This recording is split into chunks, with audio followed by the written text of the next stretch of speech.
point being is I knew Josh Freese was going to take up that role in Foo Fighters from the gate. It was over. Like I already knew it. There was no one else that was meant for that role. Mhm. Um, and they put out these other names, which were all phenomenal. Sure. But just speaking to other drummers that I love, I mean, that's one of them.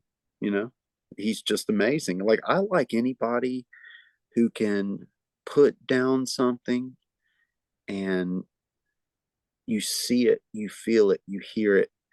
They're not necessarily going crazy, but if they need to, they go. Mhm. They can do it. Just that kind of reserve is a very beautiful thing. And I think Neil was very good at doing something that seemed simplistic in its own right, but you know, that's not the case at all. Go to ACDC, try to play Back in Black. Any drummer watching this podcast, I want you to go try to play Back in Black, and not just generically. I want you to actually be able to do it. Like, be able to know when that bass drum is hitting. That is a hard thing to get into that. Mhm. And, there's beauty in simplicity. But also how someone plays, not necessarily what they're playing, how they're playing it. Chamberlain is a great example of this. Smashing Pumpkins, amazing drummer, amazing how he can make that bell sing Mhm. with that hi hat just go. I mean, just and also imagine like playing with Nine Inch Nails sometimes, like Oh just wow. that, just being able to, just in being able to lock yourself into a groove. Um, yeah, dude, there are so many people out there. I would just say any drummer that's really special out there, it's not because they can do X, Y, or Z.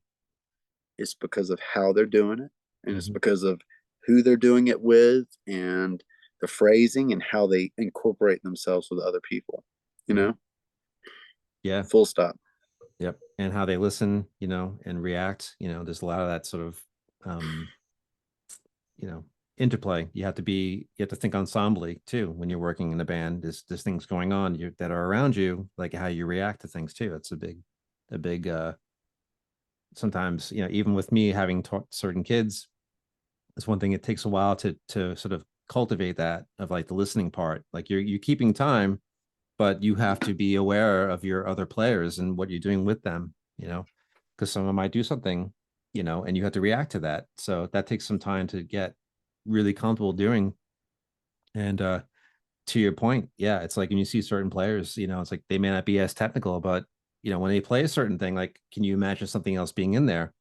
What they played as the final product, could you hear something else being played there? It's just the appropriate part for the appropriate situation, you know. And from the drummers you Absolutely. just mentioned, they do all that. Those, the Josh Freeses, the Brad Wilks, I mean, the Chamberlains, I mean, they Yes, all Brad do that. Wilks. Yes, Yes. yes, Brad Wilks. Thank you so much for saying his name, because I knew it was Brad, but I didn't want to say his last name. Yeah. But yeah, he is a demon. That Yeah, he's man is great. a demon. Yeah. Yeah, yeah. Yeah. Even Kenny Aronoff, big guys like that. I mean, Uh, he's so big into that, of I just could not sit through his book. I could not sit through his. I tried to listen to his audio or audible book, and I just couldn't do it, man. I mean, and you know what's funny? It's like I liked him. Mhm. I like him. Like already off the gate. I don't need to hear him play. Like I look at him, he's got the glasses, bald head. Okay, all right, you already got me.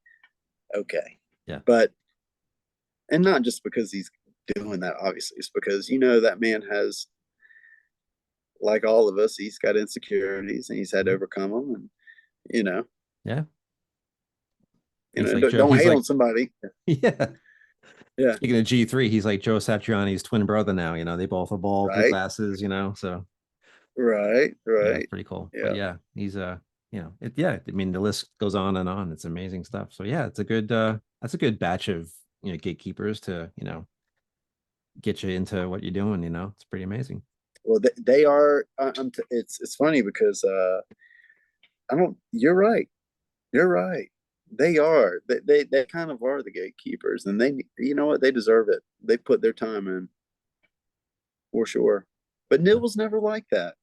Yeah. No, you know, it's like Neil was very unattainable in that way, and I don't. He just felt as if he wasn't, like, when he was done, he's done. Hmm. Nope. And God, I understand that. You know, I get that. I think that's one of the things about Neil that everybody like really loved. Is like that guy. He was a dude, man. He was a straight dude. He was not any of this BS. Now, he Hmm. liked his things the way he liked them. Hmm. And if he's doing his job, he expects you to do yours. Hmm. And okay, I'm right there with you. Yeah. Yeah.